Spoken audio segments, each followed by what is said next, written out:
Și Îl slăvesc pe Dumnezeu I serve the Lord, că mi-a făcut har și în seara aceasta and God gave me His grace even this evening, să pot să vă salut cu toată dragostea lui Dumnezeu that I can salute you with all the love of the Lord. și în același timp să vă mulțumesc pentru tot ceea ce faceți pentru noi. And in this time, I want to thank you for all that you do for us here. Înainte de a spune despre mine, But before that, I'll tell you about myself. vreau să spun despre dumneavoastră. I would like to tell you about yourself. Sunteți frați deosebiți, oamenii lui Dumnezeu. You are Christians that serve the Lord and you're people of the Lord. Am observat lucrul acesta din prima zi de când am venit aici I've seen that from the very first day that I came here. și am să mă rog neîncetat pentru fiecare dintre voi. And I started praying from the beginning for each and every one of you. Nu l-am cunoscut pe Dumnezeu înainte, I didn't know the Lord before I came. am făcut tot ce este rău înaintea Lui pe pământul acesta. I did some bad things before the Lord on this earth. Am scris mărturia mea fratelui Bill și fratele Bill chiar a adus-o în America și a publicat-o. I gave my testimony to Brother Bill and he brought it to the United States. Și acolo am spus mai cât de amănuntul despre mine. And I wrote there what I did before I came here. Când mă uit în urmă la ceea ce am fost And when I look back on what I was before, și mă uit astăzi la ceea ce sunt, and I look at myself now and what I am, înțeleg dragostea imensă a lui Dumnezeu I understand the immense love of our God și harul prin Fiul Său Iisus Hristos. and the grace of God through His Son Jesus Christ. Dorința mea este să ajung un slujitor cu Evanghelia, un păstor, My wish is to become a servant of the Lord and a preacher of the gospel. să pot să fiu de folos pentru lumea aceasta care zace în păcat, And I can be useful for this world that is so deep in sin.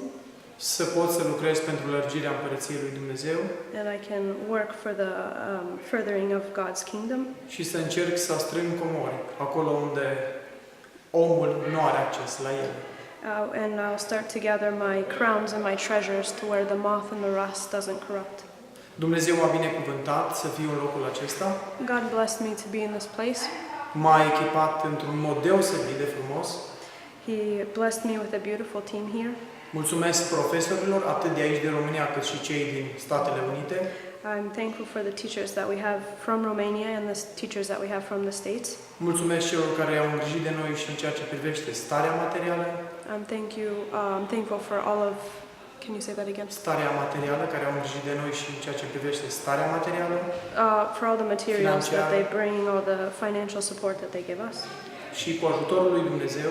And with the help of God, and for the help of God. Sunt în ultimul an, anul 3. I'm in the last year of the 3.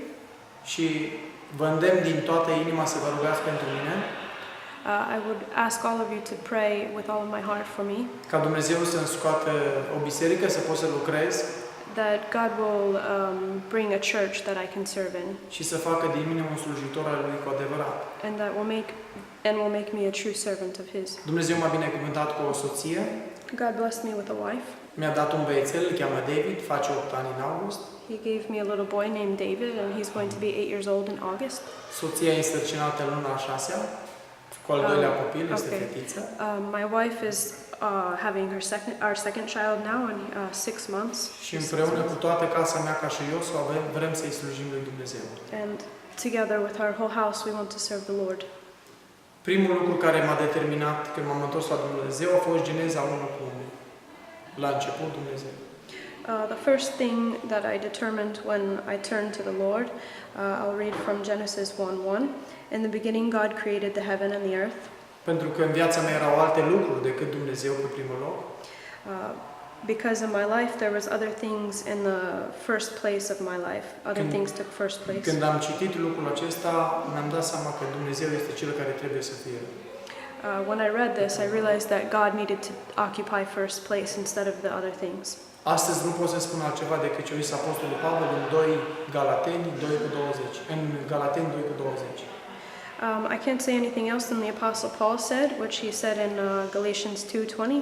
I'm crucified with Christ, nevertheless I live, yet not I, but Christ liveth in me, and the life which I now live in the flesh, I live by the faith of the Son of God who loved me and gave himself for me.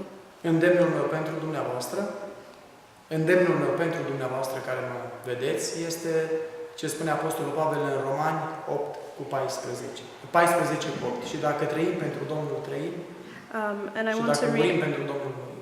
and I want to also read from Romans 8, 14 cu 8. 14 with and 8 is, for whether we live unto the Lord, and whether we die unto the Lord. Whether we live, therefore, or we die, we are the Lord's.